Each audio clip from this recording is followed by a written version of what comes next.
Hey everyone, and welcome to our live stream for All Tech is Human.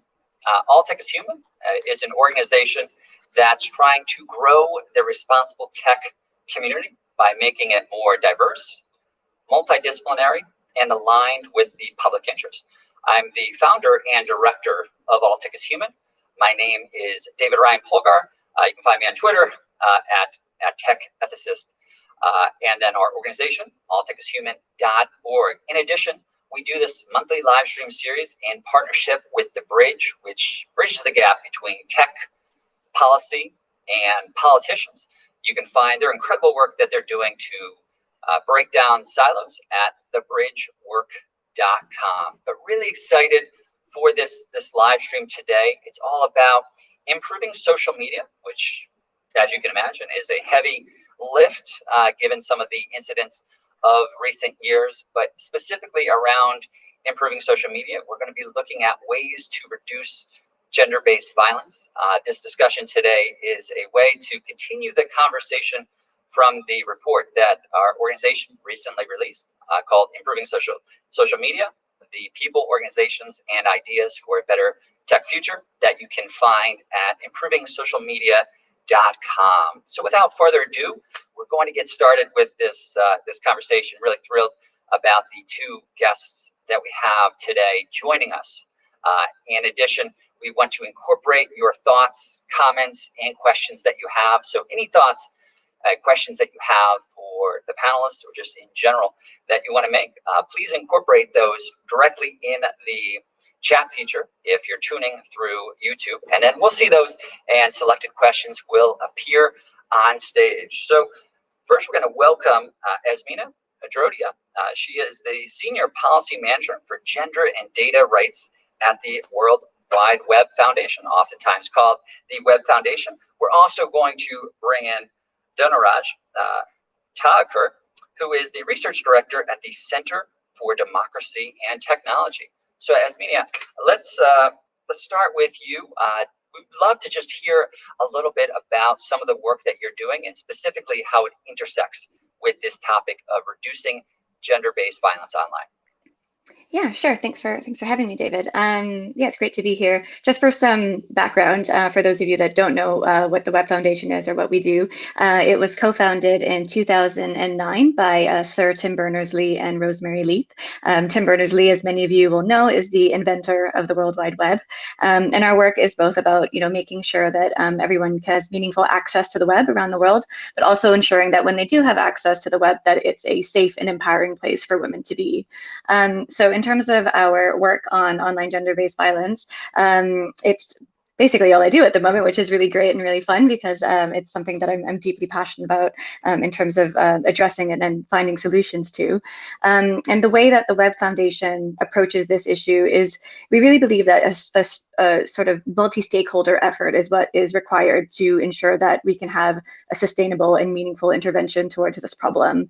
And to facilitate this over the last year and a bit, the Web Foundation's focused really on bringing together different tech companies and policymakers and regulators, civil society groups, and all of the other experts out there that focus on this issue as part of the pilot of our Tech Policy Design Lab. And the idea behind the Tech Policy Design Lab and our approach to this issue is that we are trying to find more collaborative and effective ways really to basically tackle all of these significant technology challenges that we face. Improving social media being one of them, and solving online gender-based violence as a part of that. And so the way that we have done this and really approached this, the first stage of the process was through evidence collection. So we held 4 consultations. I'm sure actually Dhanaraj, who was formerly at the Web Foundation, was probably at the first 2. I wasn't actually because I hadn't joined yet. But the first stage was these multi-stakeholder consultations where we brought the world's largest social media platforms and tech companies. So we had Google, YouTube, and Facebook, and Instagram. We had TikTok and Twitter, as well as different policymakers and CSOs from around the world to talk about this issue and really unpack and unearth some of the experiences of women and to understand what our focus should be when we we try to tackle the problem and come up with solutions. And what we were encouraged to do was really dive deep into 3 groups of women. So female politicians and journalists, women's rights activists, and young women and girls. And we held a series of consultations to sort of to bring in those specific groups and really unpack their experiences. And then after that, what we've been doing over the last few weeks is holding a series of policy design workshops. And essentially, we've been working with Craig Walker and Feminist Internet, who are 2 service design firms, to bring together, the tech companies that I mentioned, again, regulators, policymakers, civil society organizations, researchers, and academics to co-create product solutions to online gender-based violence. And the workshops were all built and informed upon the evidence that was produced in our consultations, and essentially really uses design thinking and centers the experiences of women online, and particularly those from marginalized communities, to come up with solutions that tech companies can implement. So, we worked in small groups and we developed prototypes that address specific problems underpinning online abuse. And, we appreciate that it's a very complex problem, and there's no way that a 3.5-hour workshop can solve every aspect of online gender-based violence. So we really focused on highly visible women online, so that includes the politicians and the journalists, and particularly those from marginalized communities, because the belief is that, or our belief is that, if we can solve the problem of online abuse for this group of users, then we can solve online abuse for all users. And we focus specifically around 2 themes that came up over and over again in our consultations. One, which is around curation, which is about giving users and giving women more control over the type of content they see online. And then the second is around reporting flows. So making sure that when someone does experience abuse or receives a violent threat online, that reporting systems are better and more effective to handle this. And essentially what we've done is we have, we gathered everyone together. We have come up with a series of, a framework for commitments that we are asking companies to make at the United Nations Generation Equality Forum, mouthful, which is going to be held in Paris at the end of June. And essentially the Generation Equality Forum is the 25th anniversary of the UN Beijing Declaration for Women. And so, essentially the way I describe it is, it's when Hillary Clinton stood up and said women's rights are human rights, and that was very profound. I hope it's no longer as profound. But essentially we're asking companies to commit to concrete product changes around curation and reporting, and to announce these commitments at the forum, and to show the world really that they're taking these problems seriously, and that they are committed to tackling some of the challenges around online gender-based violence in the next couple of years. And just to make sure we have this issue, framed for everyone tuning in. And again, anybody tuning in, feel free to ask your questions. And a few minutes, we'll start incorporating some of those. But Azmina, to just kind of focus on that, you mentioned kind of this hackathon, if you will, about products or product design that can be done differently to make it a better environment, especially around gender-based violence that's happening. What are some of these potential solutions, or more specifically, I guess, what was wrong, comparatively speaking, with the earlier design? Is this because you think about some of the founders with Jack Dorsey or Mark Zuckerberg? They're obviously not women, so they would have a different lived experience. I mean, do you see problems around empathy and design? Is it more about the lack of intuitive reporting tools? I'm just kind of curious from your perspective. Yeah, I mean, I think we can all reflect on when these platforms were designed, that sort of having solutions that and sort of the ability for people to report abuse, for example, only came about when after Gamergate. So, block buttons or mute buttons weren't necessarily part of the initial product thinking and product design. I think it's great that companies are starting to think about this, but I still think that from what we've heard in our consultations, that there's far more to be done to make sure that these spaces are safer for women.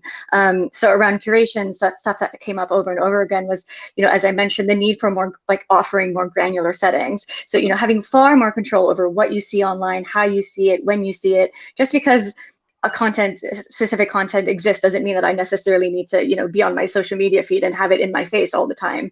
The ability to sort of offer these services and offer additional control settings, for example, in accessible and simple ways, I think is really important, right? If I want to mute someone or block someone or set up keyword filters. I shouldn't have to go into my settings and click 14 different buttons and have a very thorough understanding of how to use a platform and able to do that. So actually, safety and navigation should be far more intuitive, I think, and far more accessible. And essentially, the whole point is to reduce the burden on women as well, right? Like it's constant. If we know that women and women from marginalized communities in particular are disproportionately impacted by online abuse, what can companies do to reduce that burden on them? Whether that's through the support of the trusted friends or family members, or just other creative ways that companies can think of. And then with the reporting system, I think some of the key considerations that we're asking companies to ensure that they include in their commitments is being able to better track and manage reports. So if I make a report on TikTok or Twitter, for example, I don't know what happens after that report unless the company gets back to me. I would love to be able to actually go and see, almost like the one of the examples that was raised in our workshops was a sort of like the way you can track your food on Deliveroo or Uber Eats is the way that you should be able to track how you make a report to a social media company. And just greater transparency around how content that is being reported is responded to, and more support again for people to aid in reporting. It can be a taxing and tolling thing to do. And the last thing as well is the ability to add context and cater to different languages, right? At the moment, so much of the abuse that happens out there, it can be in different languages that aren't supported by different social media companies or their moderators, or it can be in different dialects. And therefore, if people are having to translate when they report abuse, that sometimes that nuance is lost, and then it's not considered to be abusive. So there's so many more things that can be done. I think obviously social media companies have come ways in addressing some of these, but clearly there's a lot more that we need to do to make sure that these spaces are truly safe for women. Or just even the nuance, and then I'll bring in Dhanaraj, the idea of just how language can be abusive, whereas it's not always falling into what we would classically define, especially on topics that we're all familiar with, like cyberbullying. The adult perspective oftentimes thinks about it in terms of clear language that's abusive, that you could then create NLP types of models to actually scan for, whereas in fact it seems like a lot of abuse for certain segments of the population is around kind of shade or something that would be a little harder for systems content moderation to define. So Dhanaraj, I want to bring you in this conversation. One is kind of a reunion, as you're formerly of the Web Foundation as well. So that's always interesting. To bring together two people from previously from the same organization. But I want to hear a little bit about your work and your focus on reducing gender-based violence online. Great, thanks, David. And yeah, it's great to be on this talk with Azmina, who's quite, quite a big deal in this field. So I'm the research director at Center for Democracy and Technology, which is a nonprofit based in DC, which focuses primarily on digital rights. But I just say that to point out I'm coming from a research perspective, which is slightly different. But I think also important. A lot of my work has focused on trying to understand the patterns and levels of online GBV. And I think what's critical to understand in that work, but also what you see when you look at studies that try to understand this problem in many different countries, and even globally, is that the underlying reason for online GBV and violence against women in general is that it's a means of maintaining power and control over women, right? And you will see that replicated in online spaces as well. And that comes back to one of the driving forces behind online GBV. We know that young women in particular, are more likely to be harassed and abused online compared to men. The problem may be even much worse for girls. But there's less research around this, and another aspect of this is not so much just the abuse that's leveled towards women online, but also how that is a factor in intimate partner relationships and domestic abuse, right? And how it's used, how these technologies are used as a means of control. So that said, one thing I want to flag is that what I've just said is not news, right? Women and activists, feminists have been saying this for years, for decades even, right? A question that I think is critical here, because this message is not new, is why do we keep seeing these kinds of trends and issues? And I think the design issues that Azmina pointed out are critical. There's also the policy and the lack of political will on the other side. And I think I might get into that later on, because I feel like part of this problem is also systemic, and we are talking about systems of patriarchy, and we need to recognize that as well. But you asked really where we are going now in terms of our research, and one thing that has gotten a lot of prominence recently is disinformation.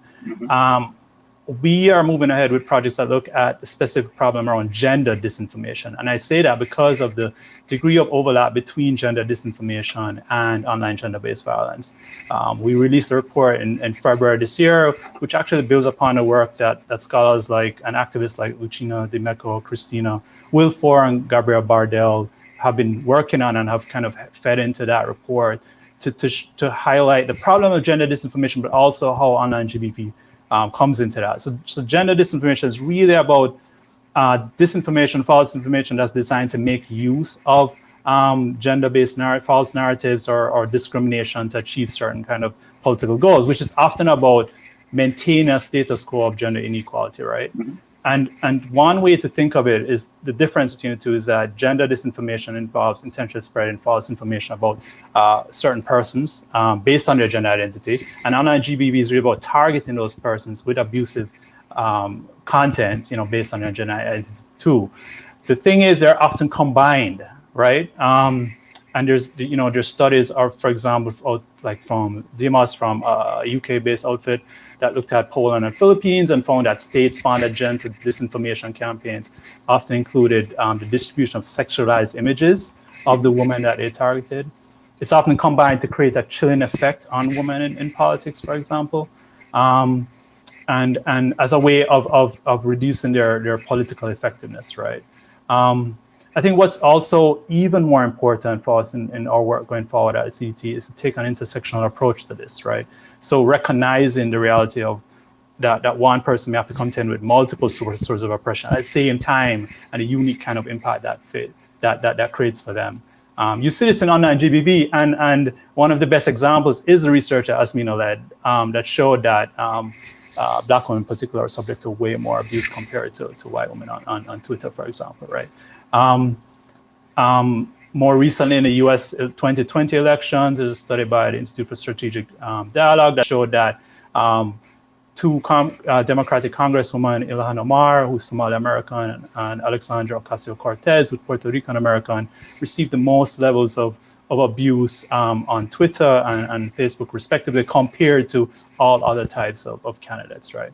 And then, of course, we have the Vice President Kamala Harris, who is of African American, Indian American descent, who there's a study that showed that she was subject to 4 times as much disinformation compared to white men in similar campaigns over the last 4 years. So we have serious consequences here in terms of individual and community harm that stems from gender disinformation, which incorporates online GBV, but also consequences for democracy in general, right? And what the impacts that can have in how effective our political process is. So for us, it's to try and understand those patterns around that, but also try to develop analysis that can inform policy. Because one of the problems around online GBV and disinformation generally is that there's a lot of knee-jerk reactions at the policy level, which can be counterproductive sometimes.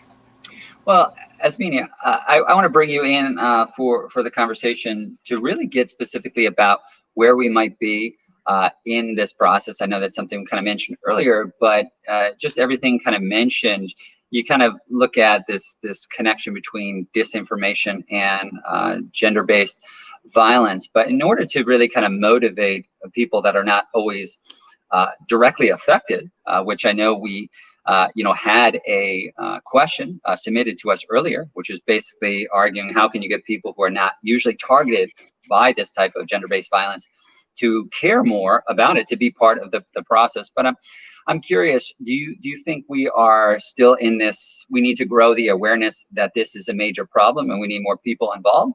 Or do you think we're past that and we're in more of the solutioning type of stage where it's more about let's go to policymakers with potential regulations that would be helpful, especially, we've seen, at least in the United States where I'm based, with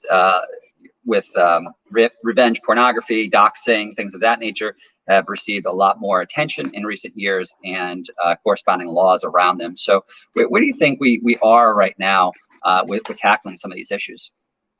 Yeah, I think that's a really interesting question. I think with awareness, sadly, with any gender issue in general, and in gender-based violence, I think that awareness is always going to need to be there. You're always going to need to try to get people to understand, and that's just because of the patriarchy, essentially, right? These issues are never going to be at the forefront, or rarely ever at the forefront. I can't tell you how nice it is to have another woman actually explain online gender-based violence and the importance of an intersectional approach, because usually on these panels it is mostly women talking about this issue to other women. So the fact that this is shifting and this is no longer the case is great. I think we've seen a huge shift in the last few years in terms of when I started looking at this issue in 2016, when I was at Amnesty International. At the time there weren't really any human rights standards or language around this issue. There were a few journalists talking about their experience, but the human rights impact, the silencing and censoring impact of online abuse, the economic costs for women in public life, the psychological impact of online abuse,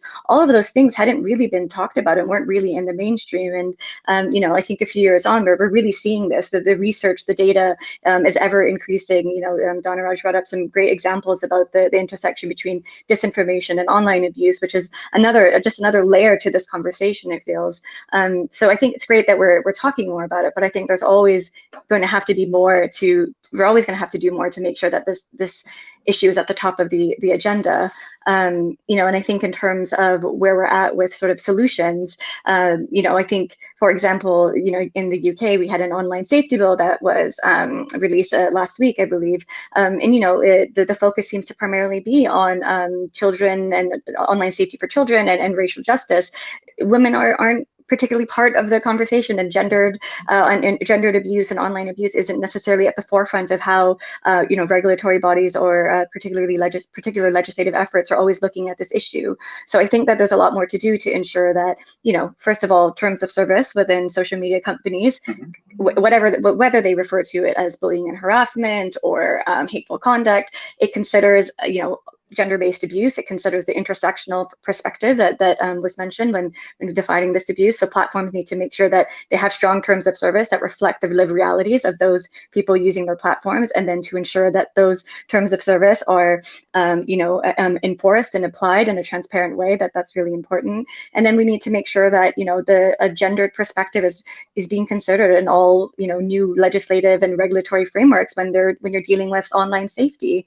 We see people talking about safety by design, and at the Web Foundation we really want to take that a step forward and talk about gender by design. What does that mean? How can we incorporate gender into safety in a more I guess what's the word, and just all the time, I guess, how can we, I can't think of the word right now, but it's so often an afterthought. And I think to make it at the forefront, there's still a lot of work to be done. And in terms of how to get people on board, it really lends itself to the idea that, to the fact that people are leaving social media platforms all the time because they are just being attacked and receive vitriol, and that has a harmful impact on democratic debate in our society, and whose voices we're hearing and whose voices we're not hearing, and all of those ideas and perspectives and diversity of thought is being lost because this is happening and it's not being dealt with adequately or urgently enough. And so really there's a host of policy and product and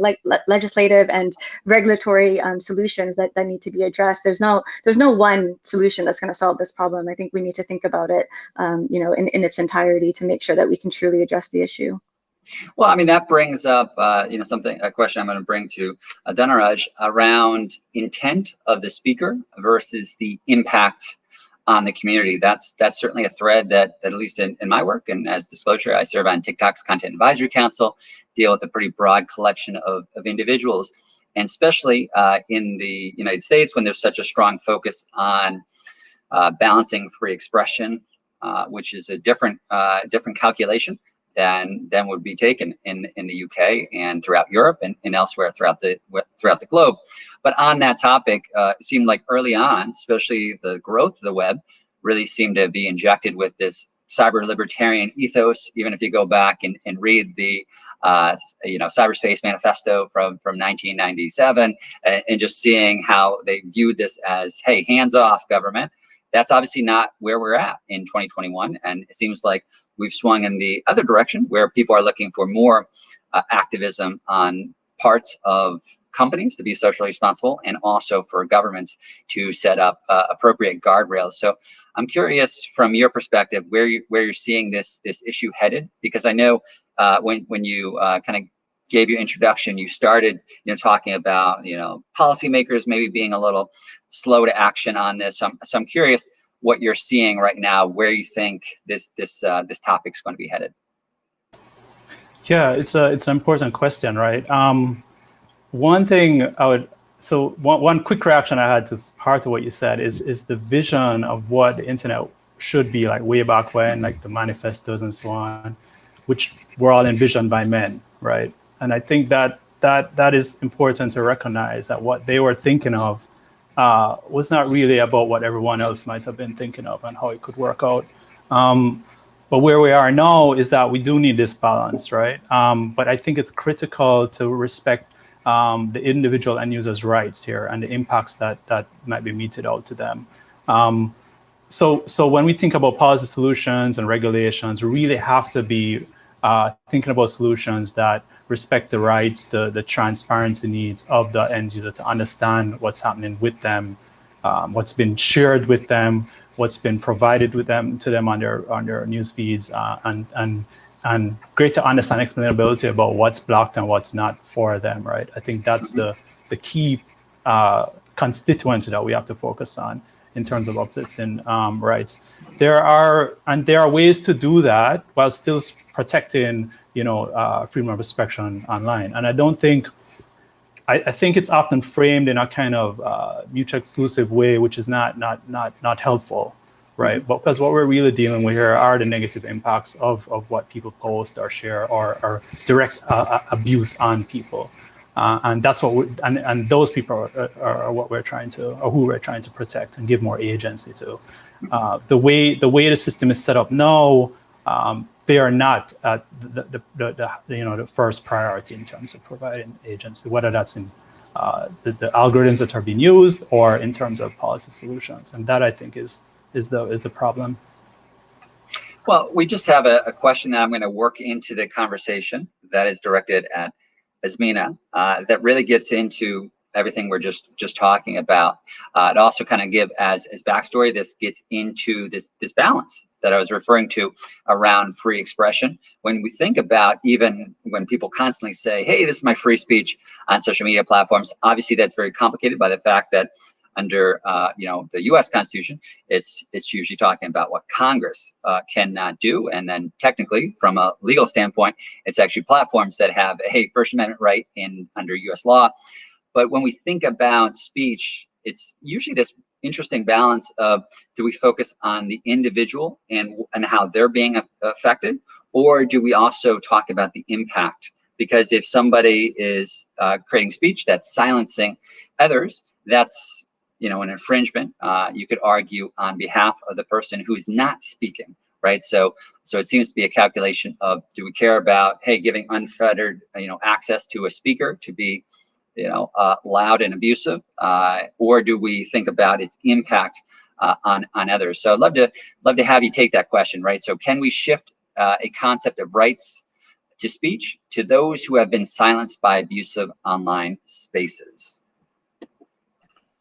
Yeah, I think that's a great question, and as Dhanaraj was talking, that was essentially what I was thinking in my head. And I mean, I wrote a report for Amnesty called Toxic Twitter, and essentially the whole report was basically about this. We're constantly focused on the freedom of expression of the person that is potentially writing the abuse and their right to write potentially abusive or violent things online. What about the impact of the person that is experiencing that? And that is, obviously in the case of women, we did some research when I was there that looked at the impact of abuse and harassment on women who experience abuse and harassment on social media platforms. And I think the stats were something like 78% of women in the 9 countries that we polled in said that they changed their social media behavior in some way as a result of experiencing abuse. And 34% said that they stopped posting, certain opinions online. So we're seeing a real shift in women being ability to exercise their right to freedom of expression. And under international human rights law, everyone is guaranteed the right to freely participate, in online and offline spaces, and they should be able to do so without fear of violence and abuse. So we really need to start shifting the conversation to those who are experiencing their violations of freedom of expression in this context, which is women. And I think the problem is that the solutions often, I think, can seem to be quite black or white. And I think, yes, in some cases, when content is explicitly violent, there's clear rules in terms of terms and services of what companies should be doing to deal with that. In specifics, in instances where that speech is perhaps in a more gray area, I think this whole solution around curation that we're talking about that can help create a safer online experience. So because someone is spewing something that is potentially vitriolic or is legal but still harmful, that doesn't necessarily mean that I need to see it. When we know that when women see this type of abuse online, in addition to all of the discrimination and violence and everything else they have to deal with offline as well, that it makes them take a step back. It makes them want to be less participatory in these online spaces out of fear for this abuse. So, it's having a direct impact on their freedom of expression. And if we're not thinking about the impact and on the consequences of these women, and particularly those from marginalized communities, then we're not doing justice and we're not doing service to the issue and how to actually tackle it if we're only looking at the perspective of one group of users and not the other. So yeah, I think it's really important that we do this. And on a kind of granular level, let's look at something like doxing, which is, generally speaking, is kind of exposing something that might even be publicly accessible, but oftentimes it has the purpose of causing embarrassment and or potential violence against an individual. For example, this oftentimes happens for a journalist who might be targeted because of something they wrote, and then people would post their phone number and then their home address and maybe even a satellite photo, Google image of here's their home. That's something that might be publicly accessible, but seems to be something that platforms are really struggling with, about how we deal with something that we might have been thinking differently legally, because it used to be harder to find something and spread something. But now through the interconnectedness, especially on social media, where something can be amplified, and you can also tap into mob-like behavior, unfortunately, with how people sometimes congregate around certain issues. So Dhanaraj, I'll switch it over to you then to bring you in on that. So any thoughts about doxing and how we balance some of these concerns today? Well, picking up where Azmina was leading to, I think it really is about assessing the impacts on that user, the person that is doxed. I think platforms, social networking services might take actions. I think the problem here is the uniformity in the actions that they take against different users. The lack of uniformity is a problem, right? And that points to something we mentioned earlier, which is transparency in how these decisions are made. Facebook's oversight board has actually called for greater transparency in some of the moderation decisions that they have been taking, right? So that points to some of the governance and decision-making issues within the platform, social networking services themselves, when it comes to things like doxing or other kinds of content moderation enforcement actions that the services might take. Just trying to better understand how that is done and how that can be applied equally to different users to protect their rights is not clear enough right now.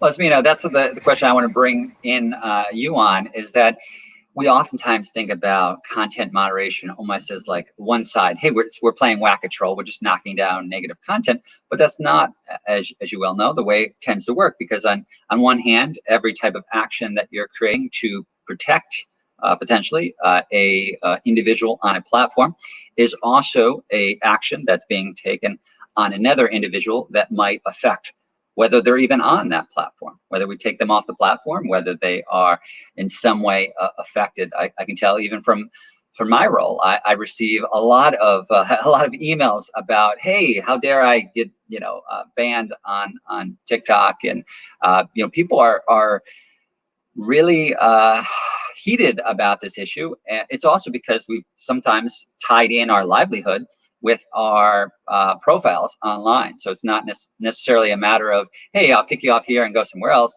Sometimes people are saying, this is how I make my livelihood. This is really my life. So what do you think needs to happen then in terms of whether it's transparency or some other thoughts that you might have on that, to create this system that can strike a necessary balance? Yeah, and another great question, and not an easy one. But I think really just lending to what Dhanaraj just spoke about in terms of even before transparency, we need clear rules, right? We need to understand what companies are talking about when they refer to content that is not allowed on their platform. We need examples. I know that companies will always say, well, if we give examples, then people will figure out how to game the system. But then people also know what is and isn't acceptable to put on your social media platform if you're creating your own terms of service. So we need clear rules. We need a better understanding of how of what is acceptable and what isn't. And then when what isn't acceptable is on a platform, we need better understanding of how companies are dealing with that. So we need transparency. We need consistency in responses. We need an ability to appeal those those decisions. We need I would say greater understanding of how content moderators are trained in making those decisions. What kind of understanding do they have around gender issues, around human rights issues, around freedom of expression issues? How are they understanding and taking into account things like context and nuance and language? So there's so much information that we don't have at the moment in terms of how these decisions are made, that it's sometimes difficult, I find, to come up with these concrete this is what you need to do, because so much information is lacking in between. So I do think that the key thing is to just have a better understanding of how these companies are making these decisions. And once we understand that, and once we have that transparency, the policymakers, the civil society organizations, we can all be, I think, far more useful in how we can, address these issues and balance things like freedom of expression and addressing violence against women. They're not. I don't think anyone thinks these are simple conversations or something that can be easily solved. But that's why we need more information. That's why data is so important in these conversations. And you mentioned your work at the Web Foundation and being involved with a lot of these different groups and platforms specifically. Mm-hmm. So what hesitation then have you seen? Because if you're saying that platforms should be more open and transparent about how they're making their decision and create mm-hmm. these accessible appeals process, really, very similar to how we might think of the judicial system of having clear terms of service, which might be akin to statutes, and then mm-hmm. having some appellate type of process, and even the oversight board, some people jokingly call it, Facebook's Supreme Court. So, what are you seeing on your end, or any thoughts that you have? Are platforms hesitant for a reason? Is it because of competition, or they're worried about proprietary information? Is it because they think of themselves as a private business, and under Section 230 of the Communications Decency Act, which is heavily debated in the United States, they have the right but not responsibility to moderate content? I mean, what are you seeing from your end? Yeah, I think so. We're in the sort of early stages of ensuring that everything that we came up with at the workshops turn into commitments. I think generally with transparency, we have seen a trend towards more transparency recently, which is good. I think the call really is for that disaggregated information, and I think there is a bit of hesitancy that the hesitancy that I've had in previous conversations, even prior to the Web Foundation, is basically around more information leading to more people gaming the system, and therefore, those rules then not being as useful as they should be. I think I can appreciate that point, but I think that it's, like I said, it's very difficult for us as policymakers and experts on this issue to then come up with concrete policy solutions if we don't have the data that we need. Mm-hmm. So I think that the pushback really has been around the sort of the disaggregation, and it's something that we'll continue to call for, in addition to the concrete product solutions that we're asking them to make as well. David, could I just follow up on this? Of course, yeah. And this is just to kind of reinforce this discussion of why transparency and understanding decision-making process are so important. And And that relates to the issue of automation in content moderation on many of these social networking services. I mean, given the scale of user-generated content, this is the argument is that we need a lot of these tools. But a lot of these tools have significant limitations. So the tool, I'm talking about machine learning and other kinds of tools are used to detect content, maybe and even potentially identify what's harmful or abusive content, right?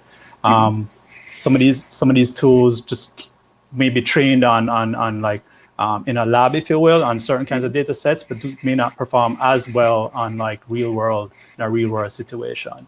Even a lot of the matching models, perceptual or cryptographic hashing models that you see that sometimes used in content analysis, they're typically work well when content is shared multiple times. But there's research to show that a lot of abusive content is only shared once, right? Or is quite new. And so there's nothing really to match it against, for example, right? Or another major issue is around lack of context, right? Or machines just cannot appreciate context the way humans do. So if they're going to flag something with that contains nudity, it's hard for the machine to tell whether that's done in a pornographic or abusive or even a artistic context, right? Yeah. I think all of that, those kinds of limitation on automated content analysis tools lends itself even more so to the need for greater transparency and understanding of what kinds of tools are being used by the social network services, what are the limitations, and how are they incorporated with human moderators, right? To what extent? There's an argument now, especially during the pandemic, and we've seen this from some transparency reports, that we need to rely more and more on automated tools because we don't have, our services don't have human moderators available. But this just, in my mind, is a cause for concern if we're leaning more and more towards automated tools. That may not work so well, or may exacerbate the problem when it comes to online GBV, and we don't understand what these tools are doing. Yeah. Yeah, and as Azmina mentioned, right, a lot of this language that's abusive in impact and potentially intent is oftentimes hard for AI to decipher, which is why, a few years ago, after some controversies, Facebook hired a significant amount of new human moderators, seeing kind of that AI is not a fix-all, but that seems to be the natural tension with social media platforms that are built on scalability and then dealing headfirst with real-world problems that are not oftentimes very scalable because you need the nuance of understanding and language. But then another topic you mentioned, I'd recommend the movie that just came out on Netflix around coded bias, which is really focused on a lot of these systems and how bias can be baked into them. But for our final question, before we head out for this great conversation. But again, want to stay in touch with all of your incredible work. So I'm going to ask both of you where people can stay in touch with you. But the question I'm going to bring in is talking about what people can do as advocates. So Azmina, I'll start off you with this question, right? So I'd love to hear your thoughts on how we can, as digital or women's rights advocates, how can we farther socialize the reality that online gender-based violence is an attack on women's freedom of expression? Oh yes, I recognize the person asking that question. Hello, Asha. Except you read the question and I missed it. Can you just repeat it again? Of course. Yes, it's just talking about how can we, as digital women's rights advocates, how can we farther socialize the reality that online gender-based violence is an attack on women's freedom of expression? Yeah, I mean, I think, it's essentially going back to what I was saying before, but we need to keep talking about this issue. We need to keep showing the data, showing the evidence. Dhanaraj mentioned some research that I did with Amnesty a couple of years ago that showed that, Black women on Twitter who were female politicians or journalists were 84% more likely than white women to receive abusive content. That impact of that it went viral and we didn't expect it, but it's because all of a sudden Black women who have been talking about this and saying this for years were armed with the evidence to make their point and show that there are numbers and there are impacts to what they're saying. And I think the more we have that kind of evidence and that kind of research that really shows, what the state of the situation is and the impact of that, and we see this, the more we see celebrities and influencers and politicians and journalists all withdrawing from these public spaces. And we need people to understand that that is a violation of their right to freedom of expression online. So we need to start talking about it more, and we need to, continue to come up with concrete, recommendations and solutions for the companies and for governments and regulatory bodies to take this issue seriously. Very much so. Dhanaraj, what about yourself? Any final thoughts that you can add on? And then I'll ask you too, if you can include where people can stay in touch with some of your work, some of your research, anything that you have going on. Sure, I'm plus 100 to what Azmina just said. I would take another perspective as a cisgender man, non-trans man, is that we need to do more reflection on our roles in a patriarchal system like this, which privileges us, right? I'm way less likely, because of who I am and who I identify as, to be subject to online abuse and harassment. But that does not mean that half the world or a large portion of the world is not subject to that. And that has significant consequences as the person that was raising the question in terms of freedom of expression. But there's so many economic, political consequences that comes from online GBV. And if we can't recognize that, how that has an impact on how we live, on our relationships with everyone, then we are going to be undermining our own lives. So I think that there's a role here for non-trans men to actually reflect and consider this. And this points to men who are leaders in civil society, academia, industry, government, to actually think about this. Because, and we've said this several times, women and activists have been saying this for years, for decades, right? We just need more political will, because unfortunately the political power still lies with mostly cisgendered men. And I think that, just to add as a additional point, for everyone, all the non-trans men that are listening now, you need to consider this yourself. Very well said. And then Dhanaraj, where can people stay in touch with you online? I am on Twitter at Thakur Dhanaraj, and yeah, you can find my profile on CDT's website as well. Thanks. Wonderful. And then Azmina, I'd love to have your final thoughts and where people can stay in touch with your incredible work.